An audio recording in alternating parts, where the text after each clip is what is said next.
The fact that carbs are so misunderstood within the diabetes world because you're told about them from the outset, you're told about them from day one, and they get this negative connotation that just does not seem to go away no matter what you do or what you try. And I want to just go into a little bit about my experience with carb, others that I've worked with, and a little bit about theirs, and just try to break some of this fear-mongering that I feel like exists in the carb arena so much. Carbs will not just be shoved in your face umpteen number of times, but you will probably have a distorted relationship with them when the reality is you can happily and easily coexist with carbs, and it's a magical and delicious thing. Welcome to the Your Diabetes Insider podcast, where we take all of the mysteries of blood sugar control, focusing on nutrition, exercise, and any of the other 40 plus factors that may impact your blood sugar.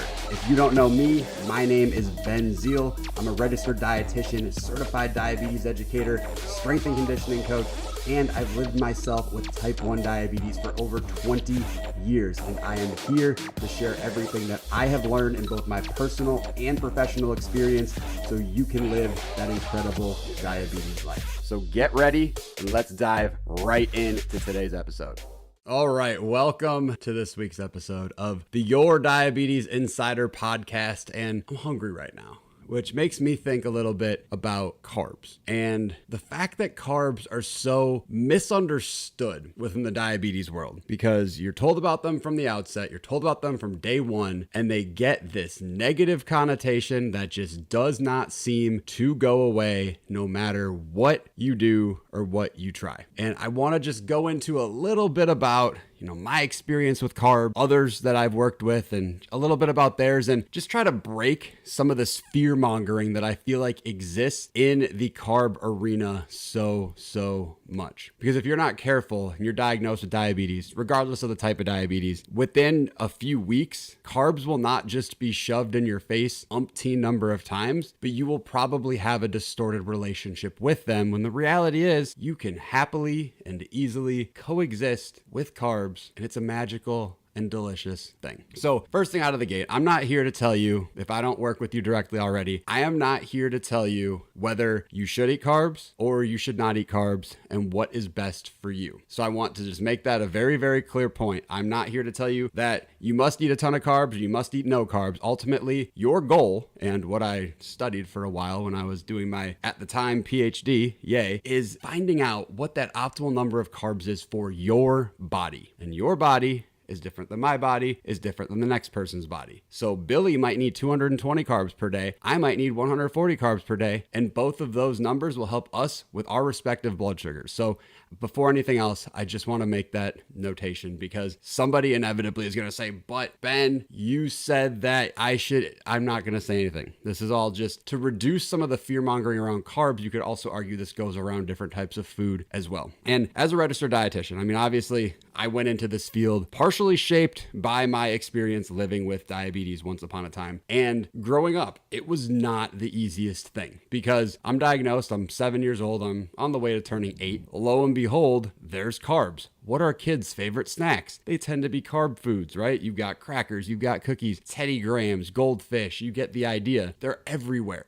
And so it becomes, well, can I have that? Should I have that? What's going on with that, etc.? And the big thing I really want you to think about here is you get to determine whether you think carbs are good or carbs are bad. There's nobody else that gets to make that distinction except for you. For example, if I gave you the number 74, if I just said, hey, 74, you'd be like, 74 what? If I said, here, I'm giving you $74, you're going to say, yeah, that's amazing. Or I'm going to give you 74 Bitcoins. Yeah, that's even way more amazing. That would be awesome one day to be able to do that. But I digress. If I said you just stepped in 74 fire ants, you're probably not going to be very happy about that. So again, it's all the context and the meaning that you give to it, right? So with carbs, you get to choose if they're good or they're not good. And so I was told out of the gate, this is what carbs do. They're going to spike your blood sugar. They're the fastest thing that will impact your blood sugar. And that is something that is still valid. If they're not the fastest, they're certainly in the top 3 or the top 4. But what I'll also say on the flip side is carbs can be very useful for a lot of different reasons. And when people first get diagnosed, they say, well, you need this many carbs per meal and this many carbs per snack, and this will help you manage your blood sugar. Theoretically, yeah, that was accurate back when insulin was regular insulin and NPH, which means that the insulin's peaking in 3 hours or so, and you had to eat at certain times and certain amounts of food, and everything had to be preordained and pre-planned. But thanks to the advent of rapid-acting insulin, thanks to the advent of insulin pumps and insulin injections, you have a lot more freedom and flexibility, and you should not feel the need to have to eat a certain amount per meal. If you feel good at 17 grams, you're good at 17 grams. If you feel good at 87 grams, you're good. If you're like me, in the other week, I had a massive brunch because I had done a massive workout and we were about to do a ton of activity, and I ate 200, yes, count them, 200 grams of carbs at one meal. That was what served me in that moment, and that was okay. And that might be something, holy cow, Ben, what did you have? How is that possible? I had a gigantic cinnamon roll that was the size of my face. I split with Amelia a bunch of, I think it was banana French toast, and then I had an omelet, and I had some other protein, etc. And first thing is, of course, I don't eat like that all the time. I might eat like that once every 2 or 3 months. Not a big deal in the grand scheme. Second, of course, I balanced it. I had a workout. I knew what to do, and I knew how to dose for it. But again, I don't see that as a good or a bad. I see that as, hey, I had an opportunity to have a really banging cinnamon roll and some awesome food before I did a ton of activity and after I did a ton of activity. So again, it's all the context. But if you said that same exact meal to me 20 years ago, when I was in elementary school or middle school, I would have looked at you like you had 3 heads. I would have said, I can't have a cinnamon roll. There's no way I could have a cinnamon roll. That thing's going to basically destroy me, because I had this connotation that carbs were evil. Carbs were this terrible thing. They're going to spike your blood sugar. Your blood sugar is going to stay high, and it's going to remain high for the next 2, 3, 4, 7, 8, 9 hours. And you're going to feel miserable. Like you want to just roll up into a ball and sit in a dark corner and not talk to anybody for the next X number of hours. And it doesn't have to be the case. The big thing I can tell you when it comes to carbs is carbs, if you have an accurate insulin to carb ratio, you have a dialed in ratio, you are good at assessing your food. In addition to that, you cannot be stopped. There is not a thing on this planet that is edible, that is, fit for human consumption, that is technically off limits to you, because you have the tools for what you need to do to be able to consume it. Hence why I could eat 200 grams of carbs. I don't think my blood sugar went over 140. It was amazing. And I balanced it out. I lifted really heavy. I set a PR on one of my lifts. I was very excited about that because I hadn't PR'd on that in 4 years. But I did an amazing workout. I said, hey, I've got to nourish my body, and my body is definitely depleted after that workout. So I'm going to consume some carbs. Carbs have a whole lot of different things they can do, right?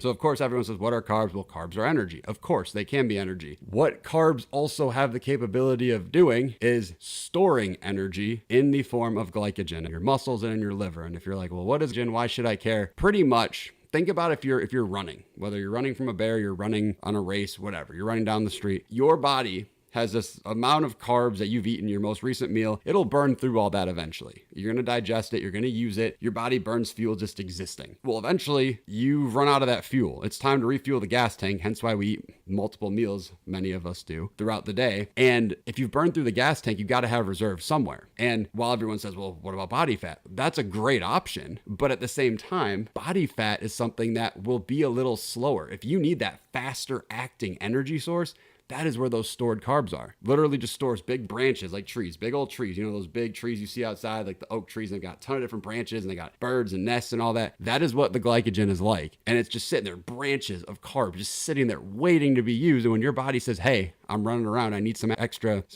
action of the glucose, boom, there it goes. And yes, carbs are a hotly debated, hotly contested thing. But when it comes to activity, carbs are like rocket fuel. For anyone that says, oh, well, you can be really active and go forever and run races and do all that on keto, you absolutely can. And for keto, if you're not aware, usually less than 30 grams of carbs per day, not per meal, per day. Some people can get into ketosis under 50 grams per day, but again, usually it's under 30, and your body will shift its machinery, right? So if we go on that rabbit hole for just a second, if you're in keto, or if you're in carb world, let's just say you're in typical carb world, you eat your carbs, let's just say you eat 160 grams a day. Your body is likely going to have a lot of machinery to burn carbs. It's going to have machinery to burn fat. It's kind of on this continuum, right? Where one end is I only eat fat and I don't eat any carbs. The other end is I eat lots of carbs, I don't eat any fat. And most people are somewhere in the middle. And the goal is to find where your body operates the best, not just for workouts, for blood sugars as well, of course, but your goal is to figure out where you feel your best. So maybe it's, right in the middle. Maybe it's slightly more towards fat. Maybe it's slightly more towards carbs. Whatever that is, the cool thing with your body is it adapts. So because it adapts, you have the capability of changing things over time. And everyone typically has a general set point based on their genetics and,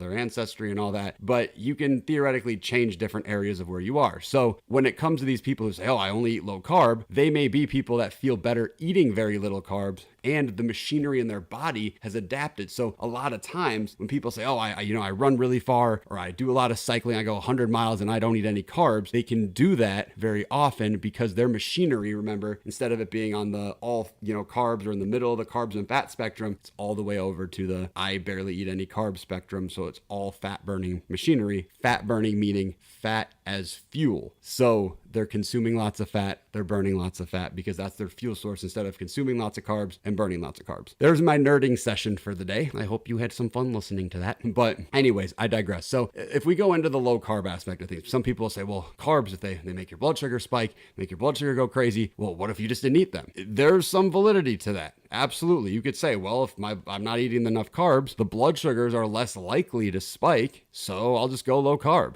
And I did that. I actually did that. Nowadays, it's really cool. I did it before it was cool because I'm a trailblazer. But in all reality, no, I started it in my junior year of college. So I'd read a little bit about it. I actually seen a research presentation from a couple of professors who are really prominent in the low carb and exercise space. And I figured, I'll try it. Why not? And the irony is at that time, my blood sugars did not really improve all that much. And I'm thinking, why didn't they get better? I'm not eating that many carbs. And then gave it a rest for a little while. And then I got to grad school and I start studying all these things. And I'm realizing, wow, there's a lot of research supporting this low carb thing. I should be doing this low carb thing. And I went really low carb in grad school. I'm talking, I was eating 300 calories per day. And I was eating like 40 grams of carbs per day. Still in ketosis at that point. But I ultimately got up to my biggest and heaviest. And my A1C was stuck right around 6.8 to 7. And it was driving me nuts. I would be like, why? Well, I'm not eating any carbs. The people I knew eating all sorts of stuff, crushing this here and there, and their A1Cs were 6.3 and 6.2. And I'm like, what is going on? What am I doing wrong? And then it finally hit me as I was going through more and more of my metabolism classes and wondering, what do I need to do to get my blood sugars better? What was it? Well, here's the kicker. When you just immediately go low carb, there's two things that'll happen. First thing, carbs, one of their functions that I didn't mention before, besides the energy source, carbs spare protein. You might be thinking, well, what does that mean? So protein, of course, is a different type of molecule than carbs. They have, nitrogen groups in it and all that. We don't have to go into all the chemistry unless you really want me to be a super nerd, and I can do that at some point. But the big thing with protein is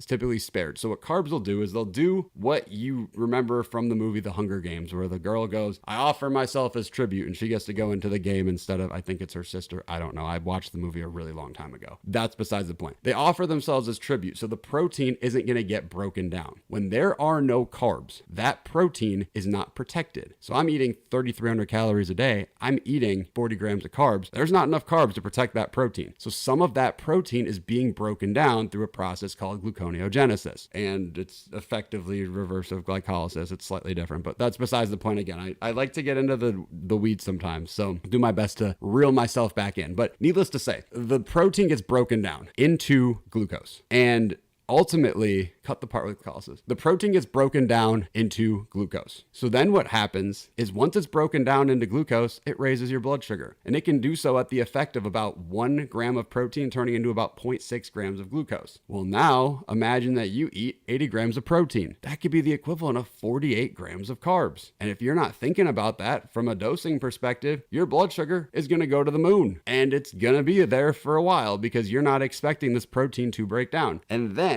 tack on this, right? You can only have so much protein. You're not just going to be sitting here crushing protein powder and egg whites and, chicken the rest of your life. So you're probably eating to make up for the rest of the calorie needs of your body. You're probably eating a good amount of fat. Well, if you remember, fat can cause insulin resistance. Fat can also lead to keeping your blood sugar really steady wherever it is, which isn't a problem if you're 106, but it can be a big problem if you're 286. So now you got this protein potentially raising your blood sugar, and this fat's there to say, hey, let me just keep keep you steady, bro. And now your blood sugars are really high and it ain't coming down for a minute. So started figuring out this stuff and went into the research, ultimately figured out, how to account for that fat and protein. I would say that's probably the number one thing that we go over, our team goes over with patients, is how to really deal with fat and protein, especially in the context of higher carb meals as well. But regardless, low carb, high carb doesn't matter. The fat and protein is massive, absolutely massive when it comes to how we account for it within a meal. It's imperative. Everyone talks about carbs, carbs, carbs. Fat and protein are probably just as important, if not more important. So again, if we go back to carbs for a second, carbs get this terrible reputation because, they raise your blood sugar. So does fat and so does protein. So why are we singling out carbs? Because that's the first thing that we get told about because it moves the fastest. So it can be an energy source. It can, ultimately spare protein, which both of those things are fantastic. And it's basically a fast energy source. Remember, it's like jet fuel. If you say to someone, hey, I'm going to give you a tablespoon of peanut butter and the other person gets, 2 glucose tabs, the glucose tab person is going to burn through those carbs a heck of a lot faster and they're going to get that energy a heck of a lot faster. It's like saying, hey, I'm going to take an airplane while you take a bike, have fun. Like it's the same concept. So carbs have their utility. The biggest key, like I mentioned early on, is when it comes to carb foods, having the ratio dialed in, because I don't care how good your carb counting skills are. If your ratio's off, you're done. So you got to make sure you're working with your care team on that so your ratio's on point. And then second, your carb assessment has to be on point. Your food assessment, for that matter, has to be on point. You can sit down at a restaurant and say, I have the best carb ratio in the world. I know that I'm 1 unit for every 9 grams or whatever you are. If you can't assess a food to save your life, it's just not going to happen. I've had a couple patients who they knew their ratios were perfect. Everything was great. When they made food at home, they were fantastic. And this one in particular, she'd go out to restaurants probably every other night, if we're being honest, and her carb counting was not to par. So what happened? She would undershoot all the time. She would expect, this was, I think, 32. And we'd look at the meal after the fact and it was really 57. And she'd wonder why her blood sugar went so high. So again, a lot of the times it's not the carbs' fault. It's ultimately human error. You can only do the carbs and the dosing can only do so much. It relies on us to do some of the input. And then when you say, well, what about the automatic devices, Ben? What about Control IQ and, the new eyelet system? Those are great. But again, as much as they're learning, they're also reacting to what we do. So even for something like the eyelet, normal carbs, less carbs than normal, more carbs than normal are your 3 options. Okay, well, if you aren't great at assessing how many carbs are in something, you might think something's less carbs than normal, but it really is more than normal. And you can see how that leads into the issue. So the big thing I would say here is it's not just an education thing, but it's really also about, can you assess those carbs? Can you sit down and look at a meal and say, hey, I know how many carbs are in this. I know how to measure things with my eyeballs. And yes, you could bring a measuring cup with you. I will not judge you that hard if you do. Or, bring a food scale with you. I'll be a little bit concerned. Something I have to mention, I don't know if I've mentioned it before, but this is way back in the day before Amelia. There was a girl I was seeing and we went to get frozen yogurt at one of those places where you can get your own frozen yogurt out of the container. And if you've been to one of those before, you put the toppings on and they weigh it at the end. So they say, okay, you got 10 ounces of yogurt plus toppings and your yogurt costs 60 cents an ounce. So it's $6 or whatever, right? This girl brought her own food scale to the frozen yogurt place. And I'm standing here, I'm thinking first of all, you don't have diabetes. I understand you're not in a competition or anything, but it's a little much. She was also a dietitian, so I guess that's probably part of it. But the other thing about it is you're in a frozen yogurt store that has a scale. Maybe she wasn't aware that that was a thing, but I don't know. It seemed a little bit sketchy to me. But regardless, what I would say is, in a case like this, you got to get good at assessing the carbs. If you can walk into anywhere and say, hey, I know within about 10% that I'm going to accurately assess this food, you are going to have no issue with carbs, and carbs aren't going to be a big deal. You're not going to be that 9 or 10 or 11-year-old Ben who's sitting there thinking, oh my God, this cinnamon roll is going to destroy me. I shouldn't eat it. Or there was a place, I think they have it nationwide now, it's called Culver's. I know in Wisconsin they had it when I was growing up, and they had this custard.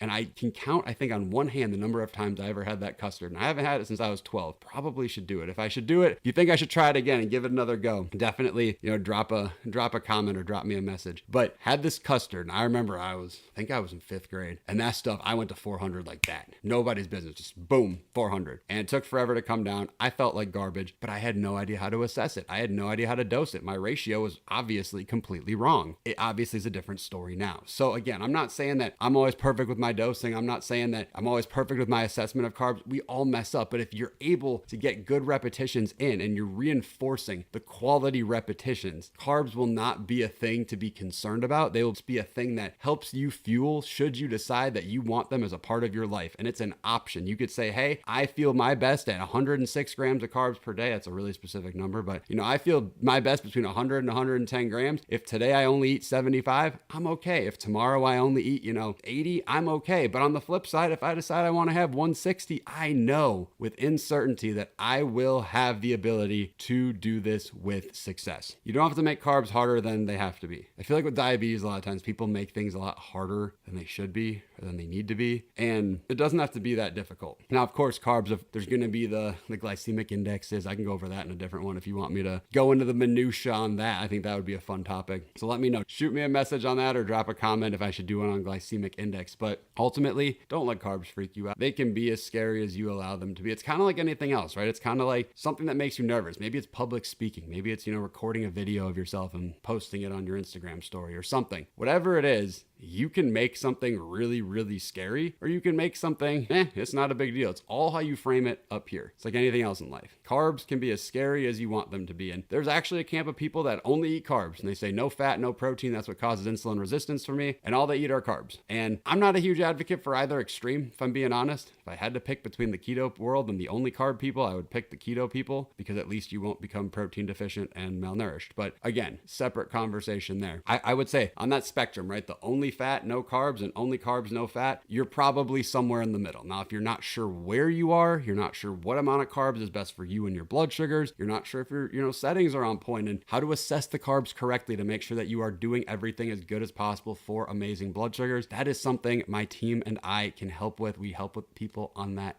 We help people with that every single solitary day. And we might even take your insurance. So that's also pretty cool. So with that is my carb talk. That is my carb rant. I really want to eat some carbs now. I'm going to go eat some carbs. Carbs are fun. Carbs are friends and food. Let me know what else I can help you support you with. And I'll catch you in the next episode.